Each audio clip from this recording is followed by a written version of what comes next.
ඒ කියන්නේ of road වගේ යනවා නම් කෙලින්ම වාහනේ උස්සලා ගිය හැකියි. මම කියන්නේ ආසයි හිතෙන්නේ. මම මේ කියන්නේ ආසයි හිතෙන්නේ. සමහර කියනවනේ මුතුගල තව ඉතුරු කරන්න පස්සේ වියදම් ගන්න. පස්සේ මොන මගුලද ඩිෆෙන්ඩර්. අවුරුදු 45 50 පෙන්නට පස්සේ ඩිෆෙන්ඩර් එකේ ගිහිල්ලා මට ඉස්පිරිතාලේ යන්න වෙනවා ඊට පස්සේ. හරිද? මේ දත් තියෙන කාලේ මස් කාපල්ල. හරිද? නිකම් මේ මගුලේ පොඩි බැඳගෙන ඉන්න මං ජීවිතේට කරන්නේ. මං ගන්න ඕන අතල්ලේ උපරිමයට ගන්නවා මේ මොහොතේදී. මට හිතුණොත් හෙට බැකෝ එකක් ගේන්න මං ගේනවා.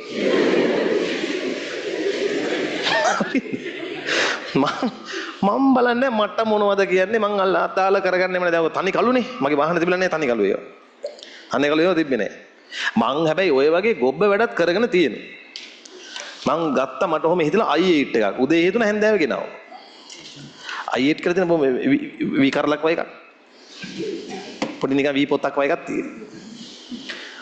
ඕක දැන් මෙහෙමනේ ඒක එන ට්‍රෙන්ඩ් එකක කාලේ මම i8 ගෙනාවේ ලංකාවට i8 ඇවිල්ලා බොහොම පොඩි කාලයක් වුණාම. හරිද? බිකුණුවා ඒක. ඇයි දන්නවද? දැන් i8 එක ගෙනාවා දැන් ලක්ෂ 300යි හරිද?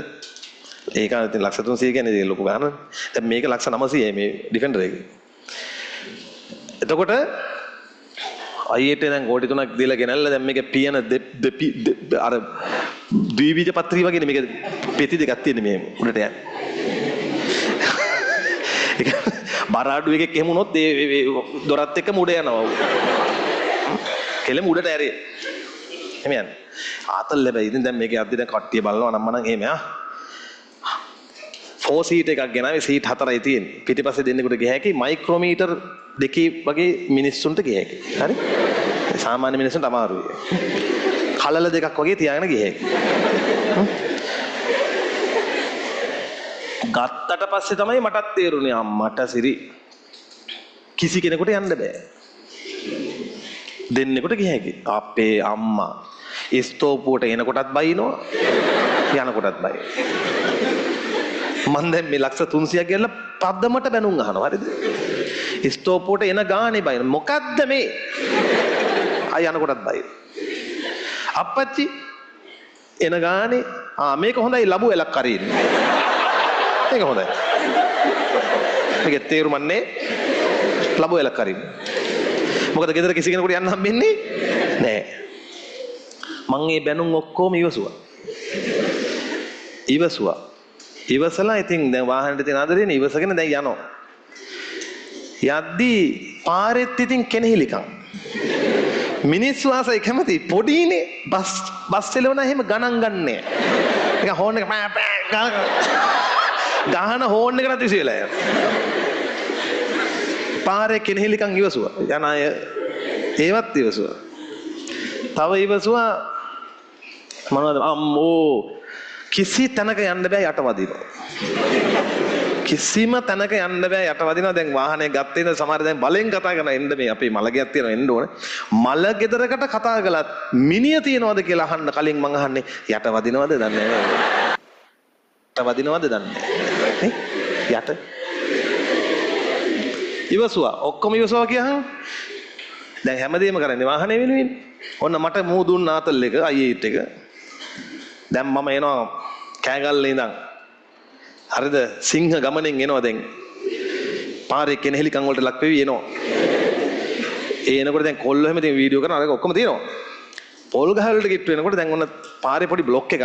දැන් බ්ලොක් එකේ මම යනකොට දෙපැත්තේ මිනිස්සු ඉන්නවා. ඉතින් මාව වඳුර ගන්නවා. ඉතින් කතා කරනවා. සැලියුට් මමත් ඉතින් ඔහොම කරලා හරි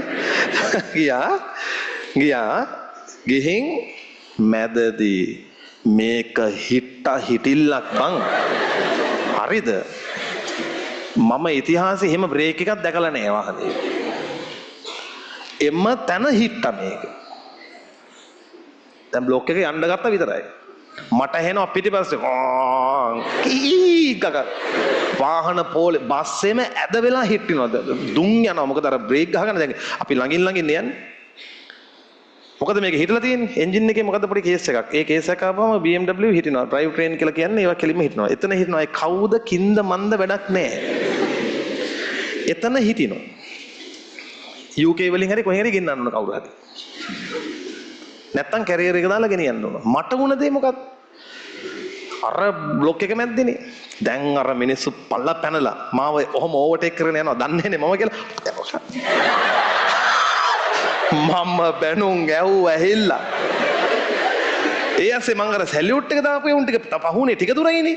උන් ආයෙ ඇවිල්ලා. මම තීරණය කළා මම මේක දෙනවා. වාහනයක් හින්දා මෙහෙම මේ බලු වෙන්න බෑ. ඈ දීලා මං ආයෙ කල්පනා කරා ඇත්ත කතාව මං කියන්නේ කාර් කියනව නරක නෑ කාර් කියනව හොඳයි හරිද? අර ජිප් එකකට හුරුනාට පස්සේ කාර් එකට යන්න හිතෙන්නේ නැති ගතියක් තියෙනවා සමහර වෙලාවල්. දැන් i8 එකේම යනකොට මටම තේරිලා තියෙනවා මම බිම ඉඳගෙන යනවා ඒ ගතියක් දැනෙන්නේ. පාරේ ඉන්නේ. හරිද? හැමෝම උසයි ඔහොම. බිම වඩලා ඉන්නේ. අර ඔයාලා පුවක් අර කොළපතේ ගිහින් තියෙනවද අර ඔහොම ඇදගෙන යන්නේ? ඒ වගේ අත්දැකීමක් ගත්තේ. හරි? බය බෑ මේ යටවදී කිය.